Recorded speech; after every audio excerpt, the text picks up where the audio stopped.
تو رسول اللہ صلی اللہ علیہ وآلہ وسلم کے بارے میں اس آیت میں فرمایا گیا ہے کہ آپ صلی اللہ علیہ وآلہ وسلم نبیوں کی مہر ہیں، یعنی نبوت کو ختم کر دینے والے ہیں، نبوت پر مہر لگا دینے والے ہیں۔ یعنی اس سے یہ ثابت ہو گیا کہ رسول اللہ صلی اللہ علیہ وآلہ وسلم پر نبوت کا سلسلہ تمام ہوا، آپ صلی اللہ علیہ وسلم آخری نبی ہیں، اور آپ صلی اللہ علیہ وسلم کے بعد اب کوئی نبی، کوئی پیشوا، کوئی پیغمبر نازل نہیں ہوگا۔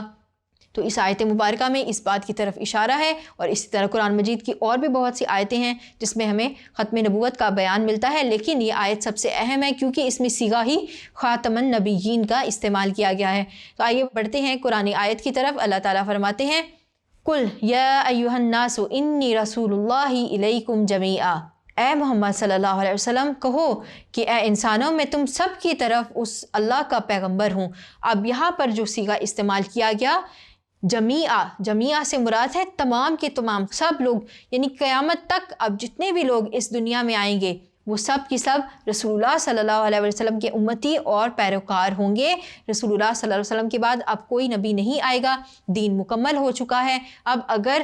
کسی کو ہدایت کی ضرورت ہوگی تو وہ اس کے لیے قرآن مجید بھی موجود ہے، رسول اللہ صلی اللہ علیہ وسلم کی احادیث بھی موجود ہیں، اور کسی کو دین کی طرف بلانے کے لیے دین اسلام میں سے یعنی رسول اللہ صلی اللہ علیہ وسلم کی امت میں سے ہی داعی دین اٹھیں گے جو اللہ کے دین کی طرف دعوت دیں گے۔ کیونکہ ایک اور آیت مبارکہ ہے الیوم اکملت لکم دینکم واتممت علیکم نعمتی ورضیت لکم الاسلام دینا۔ رسول اللہ صلی اللہ علیہ وسلم نے یہ آیت مبارکہ حجۃ الوداع کے موقع پر بھی ارشاد فرمائی تھی، اور کیا فرمایا؟ آج میں نے تمہارے دین کو تمہارے لیے مکمل کر دیا ہے اور اپنی نعمت تم پر تمام کر دی ہے، اور تمہارے لیے اسلام کو بطور دین قبول کر لیا ہے۔ یعنی اسلام کے علاوہ اب کوئی دین بھی پسندیدہ نہیں ہے، پچھلی بھی تمام شریعتیں منسوخ ہو چکی اور اب دین اسلام کے بعد آگے کوئی شریعت نہیں آئے گی۔ تو یہاں پر ثابت ہوا کہ رسول اللہ صلی اللہ علیہ وسلم اللہ کے آخری نبی اور رسول ہیں، خاتم النبیین ہیں۔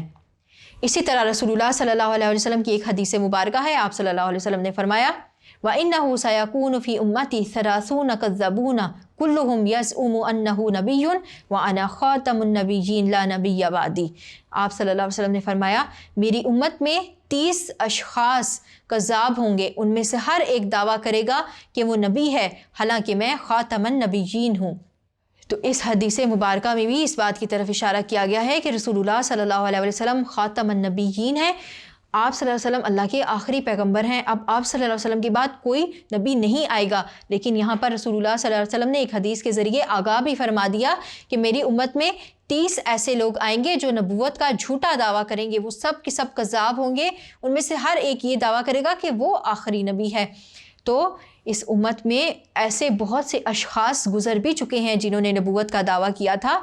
جیسا کہ رسول اللہ صلی اللہ علیہ وسلم کی زندگی میں ہی ایک شخص نے نبوت کا دعویٰ کیا تھا، اس کا نام تھا اسود انسی، اس کو قتل کر دیا گیا۔ پھر اس کے بعد حضرت ابو بکر صدیق کے زمانے میں جب رسول اللہ صلی اللہ علیہ وسلم رحلت فرما گئے تھے تو اس کے بعد ایک شخص مسلمہ کذاب نے نبوت کا دعویٰ کیا، اس کے خلاف زبردست جنگ لڑی گئی، اس کو بھی ہلاک کر دیا گیا۔ پھر اموی دور میں بھی 2 لوگوں نے نبوت کا دعویٰ کیا، ان میں خواتین بھی شامل ہیں، اور پھر اس کے بعد ہمارے برصغیر پاک و ہند میں غلام احمد قادیانی کے نام سے ایک شخص نے نبوت کا دعویٰ کیا، اس کو قتل تو نہیں کیا گیا تھا، وہ اپنی موت آپ مرا تھا۔ بہرحال ہمارے مذہب میں نبوت کا جھوٹا دعویٰ کرنے کی سزا قتل ہے۔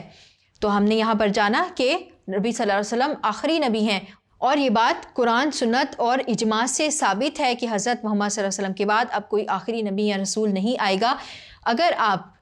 18 سال کے ہونے کے بعد جب ID کارڈ بنوانے کے لیے نادرہ کے دفتر میں جاتے ہیں تو اس فارم پر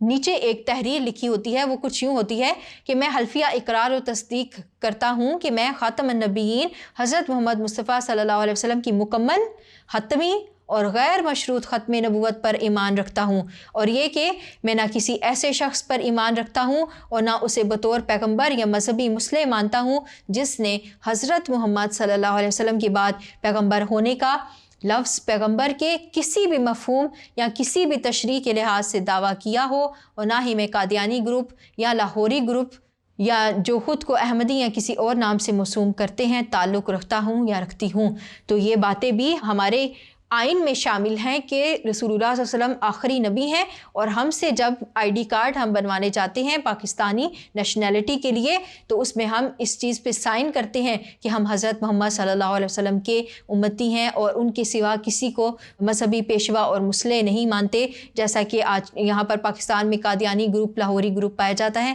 ہمارا ان سے کوئی تعلق نہیں ہے۔ تو یہ تھا اس آیت مبارکہ کا مفہوم۔ امید کرتی ہوں کہ آپ کو ختم نبوت کے حوالے سے بھی اس آیت مبارکہ کی سمجھ آ گئی ہوگی۔ یہ تھا ہمارا رکوع نمبر 5۔ ہم نے آیت نمبر 35 سے لے کر 40 تک کی تشریح اور توضیح اور مفہوم آپ کے سامنے واضح کر دیا۔ امید کرتی ہوں آپ کو سمجھ آئی ہوگی۔ اگلے رکوع کے ساتھ آپ کے سامنے پھر حاضر ہوں گی۔ تب تک کے لیے tutoria.pk سے اپنی اسلامیات انسٹرکٹر رضیہ نثار کو اجازت دیجیے۔ السلام علیکم ورحمۃ اللہ۔